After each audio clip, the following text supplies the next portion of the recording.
Hati yang keras ini yang mampu juga membuat kita ini menjadi menderita hidup di dunia.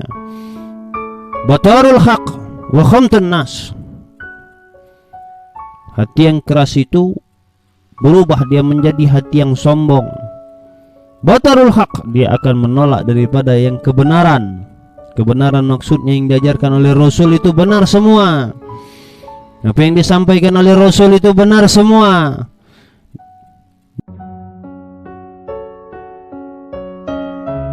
A'udzu billahi minasyaitonir rajim. Bismillahirrahmanirrahim. Assalamualaikum warahmatullahi wabarakatuh. Innal hamdalillah nahmaduhu wa nasta'inuhu wa nastaghfiruhu wa na'udzu billahi min syururi anfusina wa min sayyiati a'malina. May yahdihillahu fala mudhillalah wa may yudlil fala hadiyalah. Wa asyhadu an la ilaha illallah wahdahu la syarikalah wa asyhadu anna sayyidana Muhammadan abduhu wa rasuluh.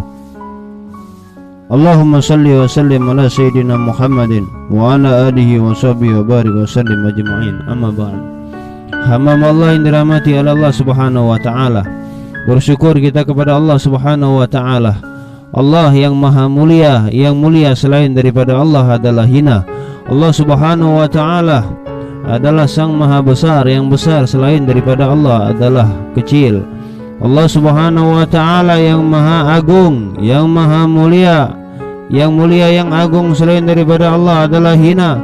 Allah Subhanahu wa ta'ala sang pemberi rezeki, yang memberi rezeki selain daripada Allah adalah tidak ada rezeki dan tidak mampu untuk memberikan rezeki. Allah Subhanahu wa ta'ala yang maha pengampun, maha penerima taubat atas segala hamba-hambanya yang tak pernah henti-henti untuk berbuat dosa. Allah terima taubat hamba-hambanya. Ayol mu'min yang dirahmati oleh Allah Subhanahu wa ta'ala,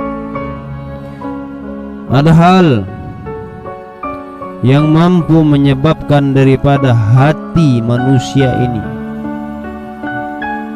diri kita ini penuh dengan penderitaan, yang pada dasarnya yang menderita itu adalah hati kita.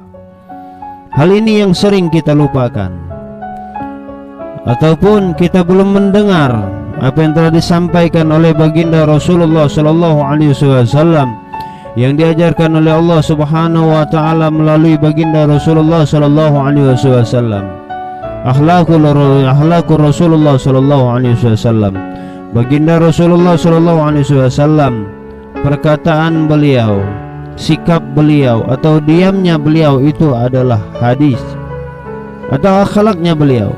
Jadi pada saat kita mendengar hadis yang dibacakan, kita terima, kita simak dengan seksama, dengan hati yang rendah, yang menerima, dan kita membayangkan bahwasanya Rasulullah sallallahu alaihi wasallam sedang berbicara kepada kita dan memberikan nasihat kepada kita.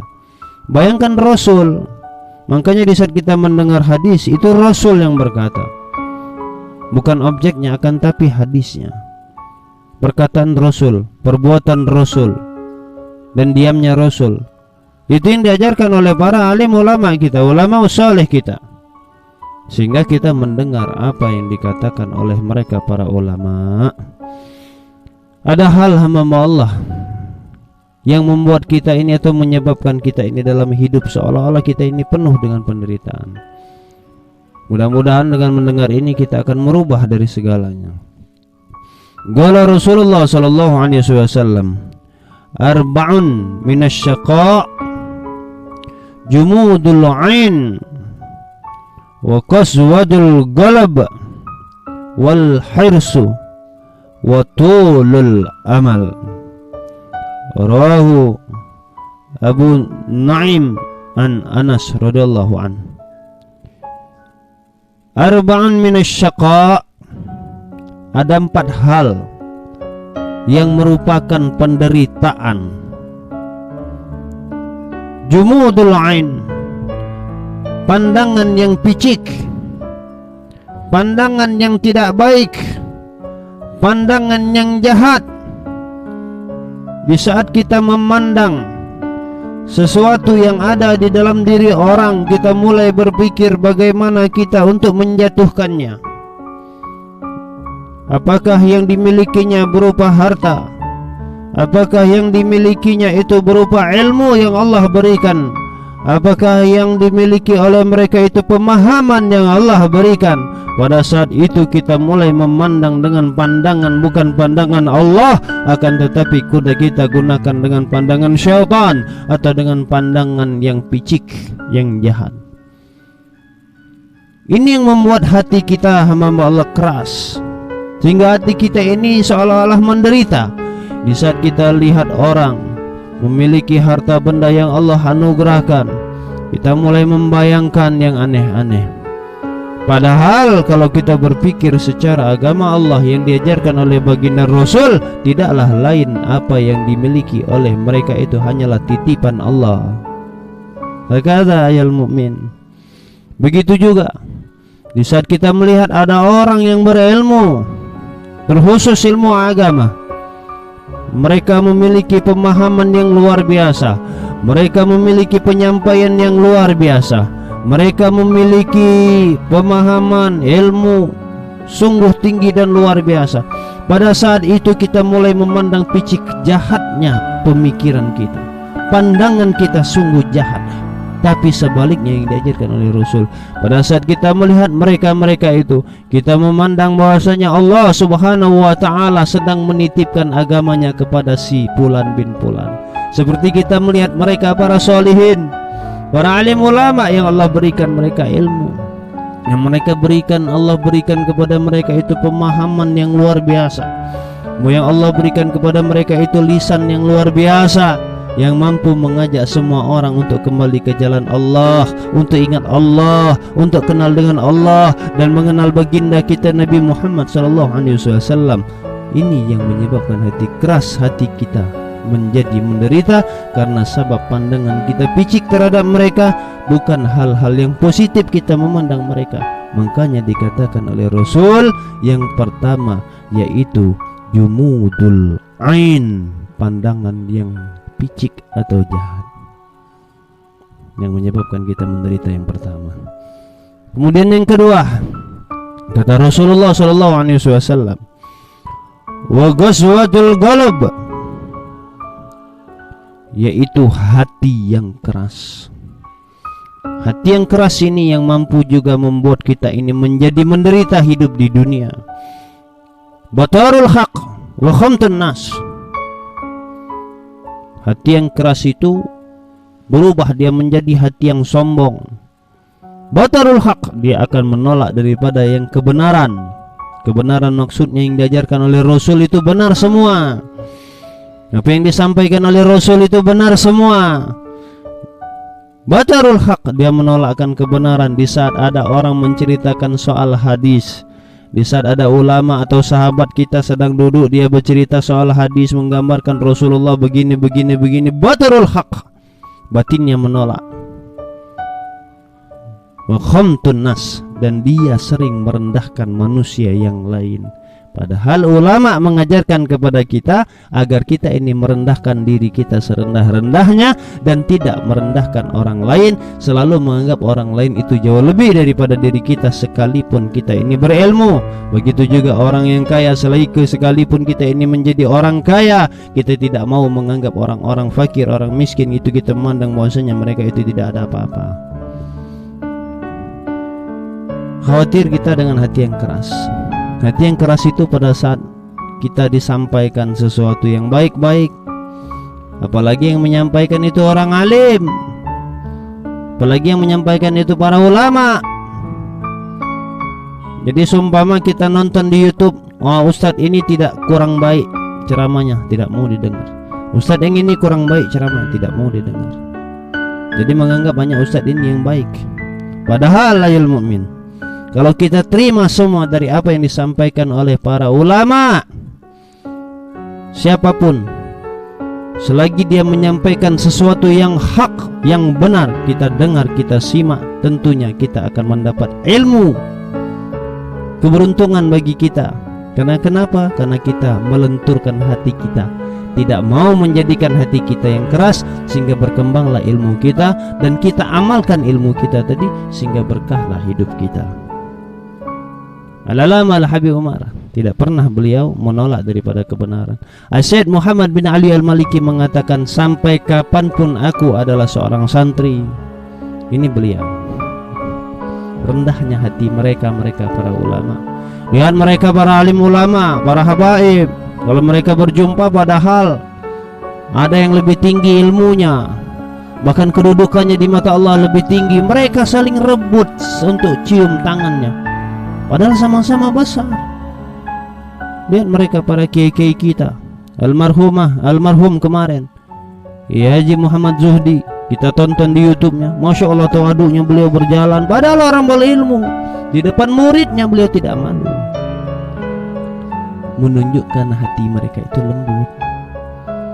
Al-Allamah Al-Habib Umar bin Muhammad bin Salim bin Hafiz, Syekh Muhammad bin Ali Al-Maliki, kerendahan hati mereka menunjukkan mereka itu lembut hatinya, sehingga mereka tidak dikategorikan batarul haqq wa khamtun nas, menolak daripada kebenaran dan merendahkan manusia. Jadi yang membuat hati kita keras, membuat hati kita ini menderita, yang kedua karena sebab hati kita ini keras. Ghazwatul qalb, hati keras. Kemudian yang ketiga wal hirsu, keinginan yang menggebu-gebu. Ini yang sering dialami oleh manusia kebanyakan. Kalau sudah punya cita-cita, tafadhal yang masih muda, tafadhal bercita-cita, berangan-angan, tapi jangan tinggalkan perintah Allah. Khusus bagi yang anak muda, jiwa pejuang, jiwa pembangkit, antum adalah masa depan negara, masa depan agama, masa depan negeri. Tapi jangan tinggalkan agama Allah, perintah-perintah Allah, prioritaskan. Gunakan hawa nafsu antum untuk kebaikan. Maksud daripada hadis ini, menggebu-gebu dalam hal dunia untuk menggapai suatu keinginan, untuk menggapai suatu kepentingan dunia. Menggebu-gebu karena kepengennya untuk menggapai sesuatu hanya kepentingan dunia. Kan tetapi kalau kepentingan akhirat, khusus anak muda, antum memang dianjurkan oleh Rasulullah untuk semangat yang tinggi, karena antum adalah masa depan. Khusus untuk agama kita, mukmin. Jangan terlalu menggebu-gebu menggapai dunia. Dunia tak lama. Menggebu-gebu kita mencari dunia, padahal semuanya Allah sudah atur, sekalipun binatang melata. Wa ma min kulli dabbatin fil ardi illa 'alallahi rizquha. Tidaklah segala sesuatu di muka bumi ini, binatang melata sekalipun, itu sudah Allah janjikan rezeki mereka. Ada boleh untuk bercita-cita, tidak dihalangi kita untuk bercita-cita, tapi berniat pada saat cita-cita itu sukses, kita gunakan untuk kepentingan agama Allah, kita gunakan untuk membantu para alim ulama, kita gunakan untuk berjuang di jalan Allah, kita gunakan untuk menafkahi anak yatim, kita gunakan untuk membangun masjid, kita gunakan untuk membangun pondok pesantren. Tafadhal, bukan dengan hawa nafsu, akan tetapi menggebu-gebu berniatan untuk menggapai keridhaan Allah Subhanahu wa taala, sehingga harta, cita-cita yang kita cari menjadi hal yang bermanfaat.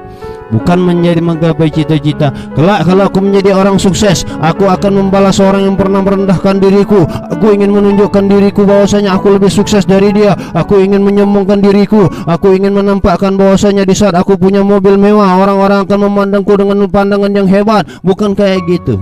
Kita ganti niatannya, kita ganti, kalau aku sukses, semuanya akan aku buat untuk berada di jalan Allah. Punya mobil mewah untuk bawa jamaah, kata guru kita Al-Ustaz Al-Habib Muhammad bin Abdul Al-Absyi, kalau antum punya mobil, beli mobil niatannya untuk bawa jamaah. Kalau punya mobil, di dalamnya ada anak yatim, di dalamnya ada ulama-ulama, di dalamnya ada orang-orang soleh. Kalau antum punya rumah besar, gunakan rumahmu kelak banyak-banyak orang duduk di sana, orang-orang soleh, orang-orang ingin mendapatkan mendapatkan sesuatu kebaikan dari dirimu. Bangun rumahmu bagus-bagus, tak masalah. Tahadus namanya, mensyukuri akan nikmat Allah sesuai dengan rezeki yang Allah titipkan kepada kita. Allah titipkan kepada kita. Allah titipkan kepada kita. Ya mukmin, terus bercita-cita niatannya untuk kehidupan yang akan kita temui kekal abadi selama-lamanya, yaitu yaumul akhirah. Jadi mudah-mudahan kita tidak menjadi juga yang ketiga ini orang yang terlalu menggebu-gebu dengan cita-citanya. Kemudian watulul amal, dan cita-cita yang berkepanjangan. Selalu memikirkan cita-cita yang urusan duniawi. Duniawi kita pikirkan. Kepingin jadi ini untuk duniawi, kepingin jadi ini untuk duniawi, kepingin jadi orang hartawan untuk duniawi, kepingin orang memiliki jabatan tertinggi untuk duniawi, kepingin untuk menjadi orang yang terpandang, tujuannya untuk duniawi. Bagaimana untuk duniawi? Kita hanya bertujuan untuk lihat oleh manusia yang kebanyakan, bukan untuk Allah. Ini saja yang dapat kami sampaikan, mudah-mudahan bermanfaat bagi diri kami khususnya dan keluarga kami khususnya, dan juga bagi saudara-saudara muslim yang lain, saudara-saudara muslimah yang lain. Mudah-mudahan bermanfaat untuk kita semua. Al-fakir ad-da'ib ilallah wal-afu minkum. Allahumma salli wa sallim ala sayyidina Muhammadin wa ala alihi wa sahbihi wa sallam. Alhamdulillahi rabbil alamin. Wassalamu alaikum warahmatullahi wabarakatuh.